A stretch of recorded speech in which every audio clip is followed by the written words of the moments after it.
Lindsay here, the Frugal Crafter.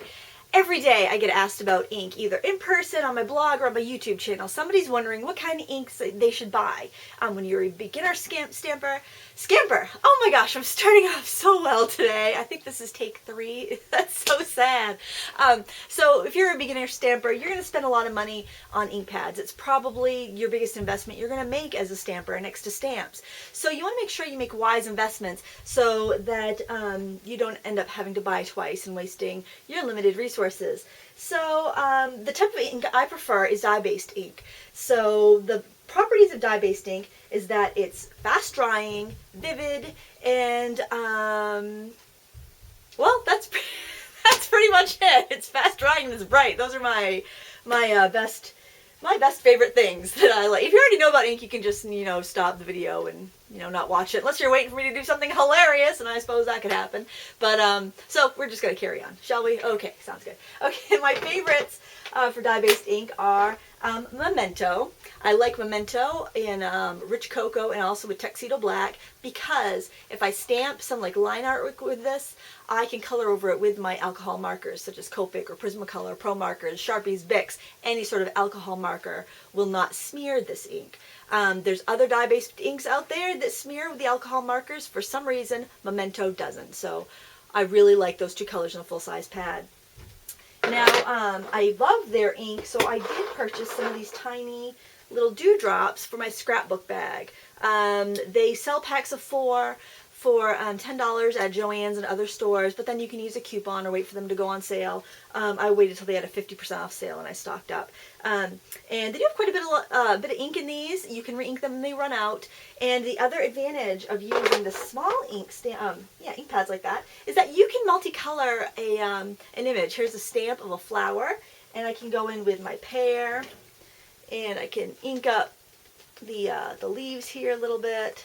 You can go right up to the flowers. You couldn't do this with a large stamp, large ink pad, because you would you'd end up getting your ink colors mixed and getting it all messed up, and it wouldn't be good. You'd end up ruining your ink pads. Carefully go in with this light purple. You just work from light to dark. So here I'm just going right up to that light green with my light purple here, and I'm just gonna kind of rock and roll the edges with a little bit of this darker purple.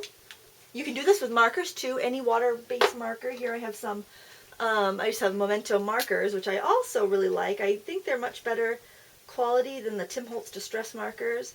I got a few of those last year at a stamp show, and to tell you the truth, I really wasn't that impressed. Well, I'm going to breathe on this and give it a press, and then notice I don't lift this stamp right up. I give the ink a chance to transfer from the rubber onto my paper. That is probably the #1 mistake that beginners make. They don't leave their stamp down long enough to allow the ink to transfer. Okay, oh, this is pretty. So that's when I just stamped right there. Hope that shows up good. I don't want to glare too bad. So, that's an advantage of having the little ink pads. They're also a lot less expensive. I think a full-size ink pad's about $5, and this little one is, between $1 and $2. So it's really a good investment. And, if you like to scrap all the go, they can go with you. Just as easy as can be. All right, and you can also get,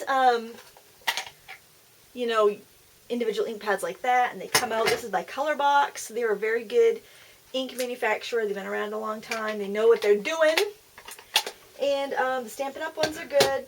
I do want to share that some ink pads have this kind of raised foam, and that works really well for your clear stamps, and also like any stamp that's a lot of rubber. Do I have one here? Like this handprint here. See how that's mostly stamp, not a line out, not like an outline. These raised foam ones will work really well for that. Dye-based ink is transparent, so if you like to stamp on dark paper, it's not going to work so well for you. You'll want to use pigment ink. See, if I ink up this baby handprint,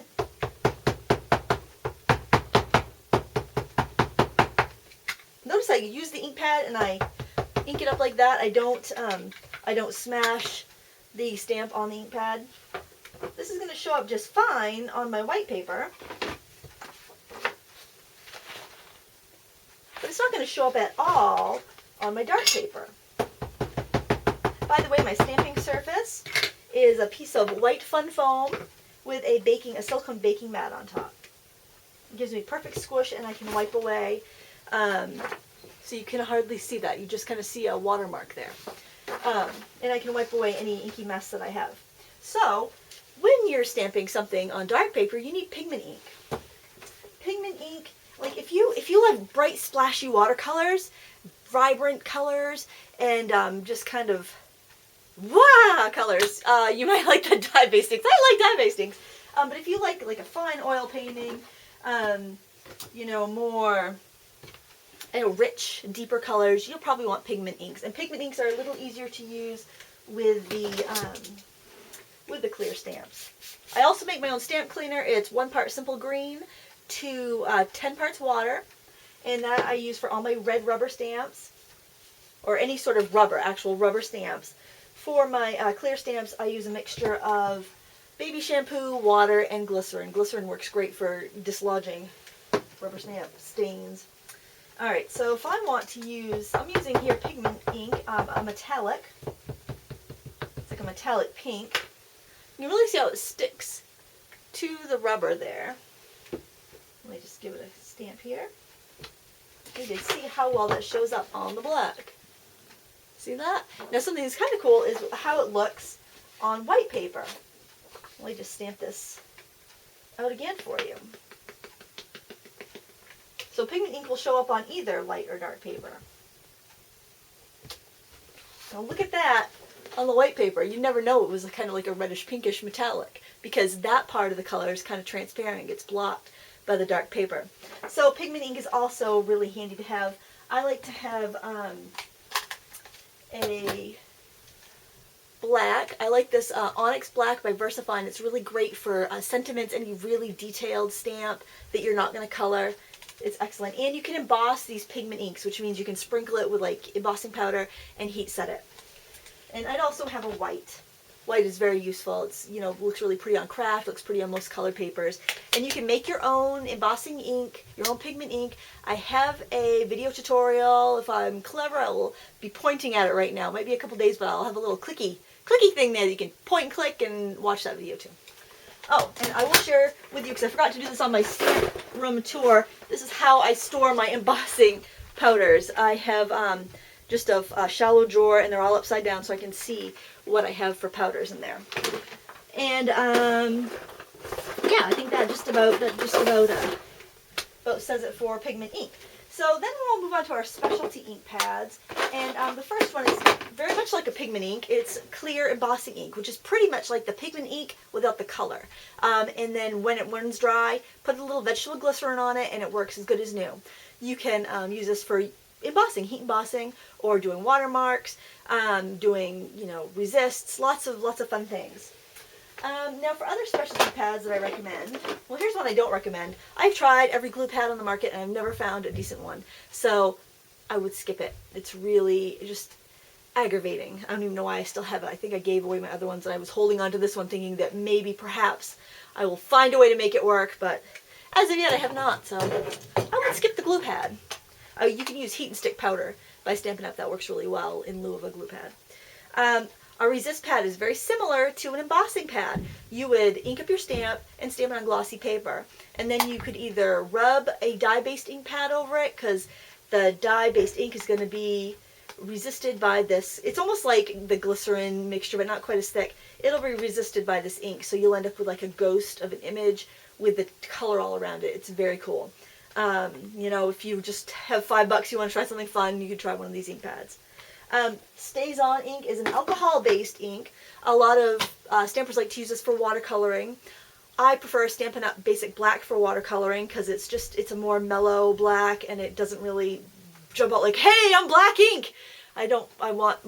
When I watercolor, I want my black ink just to be there for my outline and not really kind of jump out at you. But most people want that jump out at you, so they'll use Stays On. I only use this if I'm stamping on metal, glass, or ceramic, or something that I absolutely can't possibly use any other ink for. I really don't like this stuff very much, but sometimes you just gotta have it. I make it in several colors and also white. The white one you have to re-ink every time you use it. It's a pain in the behindy. I would never have bought that if I realized that's what you had to do. I just stamp with paint or something, which you can do. You can stamp with acrylic paint. Just wash your stamps really good. All right, and some other fun things that you might want to try are rainbow pads. Now see, if you look, I could slide these together. Never store it like this, just slide them together when you're using. And then you can ink up a stamp, or you can ink up a brayer and ink up a stamp that way, or brayer or a background. Just make sure that you pull them apart when you store it. This is also handy if you like to stamp out your own titles with little letter stamps, since you have 5 different colors there that all coordinate. These are pricey though, they're about $10. 10 to 12. They're much more expensive than they used to be. So I really don't think that's the best way to spend your money, but it's something kind of fun if you're looking for a rainbow. They also have these big and juicy pads, which I paid 10 cents for at a yard sale, and they're great for brayer work or using with the stamping gear or anything where you just want a little more of an interesting ink color. This is like a sunset pad. There are no divisions between them, and the inks do kind of blend together a little bit. It's really best for brayer work. And I really think that's about it. Now you can use your markers to ink up a stamp. I think I mentioned that already. I don't know, I've done this video 3 times. Between kids being home from the 2nd snow day in a row and walking down here asking if they can eat candy for breakfast, and, you know, just the water pump and furnace turning on, it's, you know, mwah! It's a typical video, what can I say? Oh my, I hope you're learning something. And I showed you how to make my stamp cleaner. Hey, if you have any questions, go ahead and leave a comment on my YouTube channel or my blog, and I will answer it. If you have questions, also look at the other comments, because someone might have already asked your question, and I may have answered it, so that might just save you a little typing. Unless you want to say howdy do, which I always love the howdy do's. Oh, what other type of ink? I want to see. I'm in the cockpit. I can reach my stamps, I can reach my inks, I can reach everything, my blenders, from where I'm sitting. The USS Stamper Prize here. I also recommend that when you're working to be able to reach and grab everything you need from where you're sitting. It's really, really nice. But I want to show you one more thing, which I actually can reach from here. Pardon my my backside there. I think I can. Right here. You can still find these, but this is a bullet box, by the way, from a sporting goods place. These little ink pads, they look like lipsticks kind of. These are called Dabber Duos, and they're Pigment Ink ink pads, and you can just pull off the top, and just like we did with the little ink pads, you can color in your stamps just like this. These were pretty popular about 10 years ago, and as you can see, they're still pretty inky, and these have been in my scrapbook bag. Where did I learn how to talk? These have been in my scrapbook bag for years. God darn it. Dag nabbit. Kids today with the fancy ink pads. Oh, it's going from silly to crazy. I'm dropping ink pads. Oh, it's everything you've come to expect and more from a Frugal Crafter video. So you can see this is really, really easy to color, and I'm keeping my ink pads clean because I can go right in next to the other one. So if you like the idea of coloring a you know, a stamp with markers, but you want pigment ink, you can try these Dabber Duos. These are by Tuscanico, I do believe. Yes, Tuscanico. Hey, I was right. Yay. All right, and then I could stamp this on either dark or light. Doesn't really matter. Oh, storing your ink pads. This is one thing I want to touch on really quick. So that's pretty lovely. I really like this stamp. This was one of my 99-cent cheapo deals from Martin's. So when you store your ink pads, pigment ink, you want to store them with the ink pad facing up. Dye-based ink, you want to store them with the ink pad facing down, like that. Because you want, with the pigment ink is very liquid, and you want to make sure it's going to be on the surface of your ink pad and ready to use when you are ready to stamp. And markers, you want to keep them horizontal, just like they are on my little cinder block shelf there. I know, I'm so fancy!